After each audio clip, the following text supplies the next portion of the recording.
मैं 50 सालों से योग कर रहा हूं, 35 सालों से करवा रहा हूं, 35 ईयर्स से।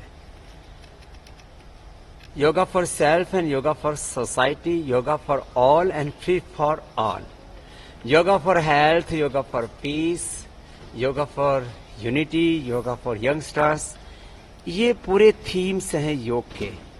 और yoga for wellness, yoga for piece, इसके मकसद ये हैं कि आप जब योग करते हो ना तो ये सारी चीजें अपने आप हो जाती हैं। फिजिकली, मेंटली, इमोशनली आप फिट होते हैं। और जब आप खुद अच्छे होते हैं ना तो आप एक अच्छे समाज का, एक अच्छे राष्ट्र का और एक अच्छे युग का निर्माण करने में भी एक बड़ी भूमिका निभाते हैं। तो मैं तो सबसे कहूंगा, खुद योग करें और समाज को योगी बनाने में सहयोग करें, तो हम, हमारा समाज, हमारा राष्ट्र और ये सारा विश्व बहुत अच्छा होगा। प्रधानमंत्री नरेंद्र मोदी जी ने बीड़ा उठाया और पूरे नहीं, विश्व फिर तुम घूम में योग को एक पहचान दिलाई और लोगों को स्वस्थ आप रहने लोगों की को बात बीच कही। में ब्रेक नहीं करना है, रिदम के साथ। प्रधानमंत्री जी ने पूरे विश्व में योगा को एक पहचान दिलाई, लोगों को अवेयर किया कि नहीं आप योगा करिए, लोगों को जागरूक करने का पूरा जो ये प्रण लिया। और आज 10वां अंतर्राष्ट्रीय योग दिवस हम मनाने जा रहे हैं। कैसे देखते हैं इसको आप? ये सच है कि योग युगों युगों से था, कहीं कंदराओं में, कहीं गुफाओं में, या कुछ विशिष्ट व्यक्तियों के बीच उलझ के रह गया था। हमें निमित्त बनाया भगवान ने, हम 25 लाख किलोमीटर देश में घूमे और आज घर घर तक, जन जन तक योग पहुंचा है। विश्व में योग को गौरव दिलाने के लिए प्रधानमंत्री जी ने यूएनओ में प्रस्ताव रखा, इंटरनेशनल योग डे मनाया जा रहा है। योग के प्रति एक अवेयरनेस, योग के प्रति एक आदर हुआ है और इससे एक तरफ अपने पूर्वजों की ज्ञान की विरासत को आदर मिला है और दूसरी तरफ इससे पूरी दुनिया को लाभ भी बहुत मिला है। लोग अपने चाहे लाइफस्टाइल डिजीज हैं, चाहे क्रॉनिक इनक्योरेबल डिजीज हैं, फिजिकल के साथ मेंटल स्ट्रेस आदि, इसको अच्छे से मैनेज कर पा रहे हैं और एक बहुत अच्छी जिंदगी जी पा रहे हैं। स्ट्रेस एक बहुत बड़ा विषय है, चाहे बच्चों के लिए कहीं का स्ट्रेस है, बच्चों में अलग अलग एग्जाम्स, उसमें कहीं पेपर लीक हो जाता है, कहीं और बहुत तरह की चैलेंजेस लाइफ में रहती हैं। तो बच्चों को तो कम से कम 10-20 मिनट योग करना ही करना चाहिए। मैं तो कहता हूं योग जो हमारे एजुकेशन का एक अनिवार्य हिस्सा होना चाहिए, ये ऑप्शनल नहीं, ये मैंडेटरी होना चाहिए। और इसके लिए माता पिता को, पूरी समाज को, सरकार को, सबको मिल करके एक संयुक्त पुरुषार्थ करने की आवश्यकता है, जिससे कि हम एक स्वस्थ, जागरूक, संवेदनशील, निरोगी, तनाव मुक्त और स्वावलंबी आत्मनिर्भर व्यक्ति, समाज और राष्ट्र को बना पाए। एक बढ़ गई है, लोगों की सांस जो है वो चढ़ती रहती है, ये सारी समस्या, मतलब एक वीकनेस जो है वो बहुत ज्यादा है। लो इम्यूनिटी इसमें बहुत बड़ा कारण है। लो immunity, less physical activity, unhealthy thoughts, unhealthy eating, unhealthy lifestyle, फिर ऊपर से कोरोना के कॉम्प्लिकेशंस, फिर एनवायरमेंटल चेंज, पॉल्यूशन, इन सब के कारण से अचानक कार्डियक अरेस्ट और बहुत सारी लाइफस्टाइल डिजीज और स्ट्रेस रिलेटेड जो डिजीज हो रही है, उसके लिए योग, आयुर्वेद, नेचर, ये अल्टीमेट सोल्यूशन है। क्या में कोई ऐसा उपाय है कि लोग खुद को कूल रख सके, कूलिंग इफेक्ट हो सके योग करने से? ऐसा भी योग में जो प्राणायाम है और ध्यान है, शीतली शीतकारी जो प्राणायाम विशेष है,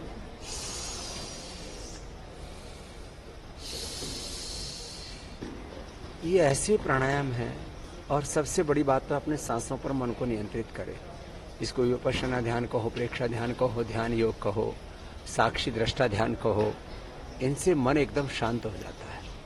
हाँ, इन्वायरमेंटल जो चेंज हुआ है, इसके लिए ये भी जरूरी है कि हम पेड़ लगाएं, वृक्ष लगाएं। अपने घरों में भी तुलसी, एलोवेरा, गिलोय, नीम आदि, और कहीं नहीं तो गमलों में भी लगाना शुरू कर देते हैं, उसका भी बहुत अधिक बेनिफिट होता है। तो हमें जो नेचर में जो कंटिन्यू चेंज हो रहा है, उसके प्रति अवेयर होना पड़ेगा और अपने हिस्से की जिम्मेदारी भी निभानी पड़ेगी। मानसिक रूप से, शारीरिक रूप से, अगर जो दुबले पतले भी हैं, उन्हें भी योगा करना चाहिए। For body, yoga for mind, yoga for soul, yoga for obese, yoga for overweight, yoga for underweight. इसलिए मैंने कहा योगा फॉर ऑल। ये कॉन्सेप्ट है और यही सत्य है कि सबको योग करना चाहिए। जो निरोगी है उनको भी योग करना चाहिए कि वो रोगी ना हो जाए, जो रोगी है उनको योग करना चाहिए, निरोगी बन जाए, उपयोगी बन जाए। तो योग सबके लिए है, सब आयु वर्ग, सब जाति, सब प्रांत, सब भाषा भाषी और सब देश। और इसीलिए आज पूरी दुनिया के मैं लगभग देखता हूँ 200 देशों में करीब 200 करोड़ लोगों तक तो योग पहुंचाने के लिए हमको ही परमात्मा ने निमित्त बनाया। और आज पूरी दुनिया में स्वस्थ हो कि आने वाले 5-10 सालों में करीब पूरे वर्ल्ड की 50% आबादी से भी ज्यादा लोगों तक ये योग पहुंचेगा। और एक दिन सारा संसार योगी और निरोगी होगा योग के जरिए। और इसमें सबसे बड़ी बात है कि आपको कुछ पे नहीं करना है, थोड़ा सा समय तो लगाना है। और एक गरीब से गरीब आदमी, अमीर से अमीर आदमी, पढ़ा लिखा अनपढ़, सब आयु वर्ग के सब परिस्थितियों में योग कर सकते हैं और उससे अप्रतिम लाभ पा सकते हैं। आपने कहा और फटाफट से, मतलब ऐसा है कि 5 मिनट में हम कर ले चलते चलते, क्योंकि टाइम आजकल किसी के पास। इसलिए आज हम एनआई के माध्यम से फटाफट योग, इंस्टेंट योग for integrated and sustainable health का पैकेज सब देशवासियों को दिया है कि मोटापा, BP, sugar, thyroid, asthma, arthritis, बच्चों की फिजिकल मेंटल ग्रोथ के लिए, सब के लिए एक इंस्टेंट योगा का पैकेज हम रिलीज कर रहे हैं इंटरनेशनल योग डे पर। तो ये एक बात आपने सोसाइटी को बताई है, क्योंकि टाइम तो अब किसी के पास है नहीं। एक और पद्धति है जो सारे अलग अलग, जैसे पंचकर्मा है, पंचकर्मा पद्धति में ये बालक लेटा हुआ आपको आराम से दिख रहा है, वैसे कोई दिक्कत नहीं है। इसके साथ में देखो ये लीच लगी हुई है। अब ये जीव है एक, जिसको जो कहते हैं, ये लीच, जिसको आंखों की प्रॉब्लम हो, जिसको स्ट्रेस हो, जिनको किसी भी प्रकार के चर्म रोग हैं, खास करके जिन लोगों को वेरिकोज वेन्स आदि की प्रॉब्लम रहती है, ये लीच थेरापी आप इधर देख रहे हैं। ये देखो सिर में भी लगा रखी है, सिर में, पीठ में।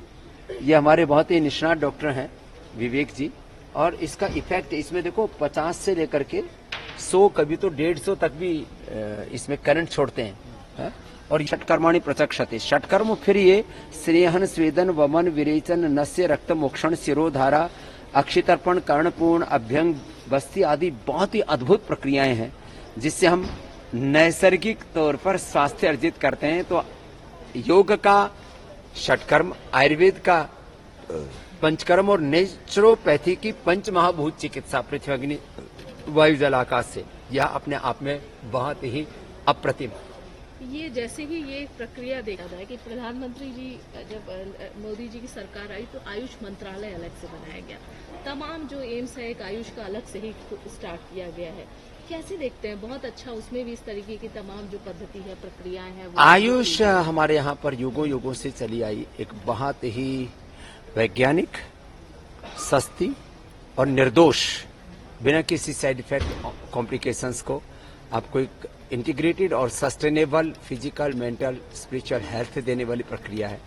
इसको का बहुत आदर होना चाहिए, ज्यादा से ज्यादा लोगों तक ये पहुंचनी चाहिए। त्वरित उपचार एलोपैथी में नहीं होता, ये भ्रांति है। वहाँ सिंथेटिक मेडिकेशंस हैं, कुछ सिम्प्टोमेटिक दवाइयां हैं, कुछ पेन किलर, स्टीरॉयड आदि हैं, जहाँ तुरंत आपको ऐसे असर दिखता है, लेकिन वो दरअसल एक टेम्परेरी रिलीफ होता है।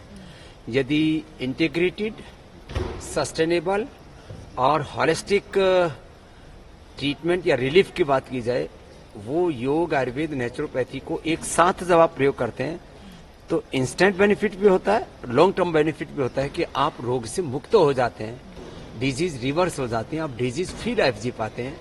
ये योग, आयुर्वेद और नेचुरोपैथी में ही संभव है। बहुत पीछे ये मलखंब है जो लोहे का एक स्तंभ है, उधर लकड़ी का स्तंभ है, इधर देखो ये रस्सी पर योग कर रही है बेटियां, ये अपने आप में अप्रतिम है।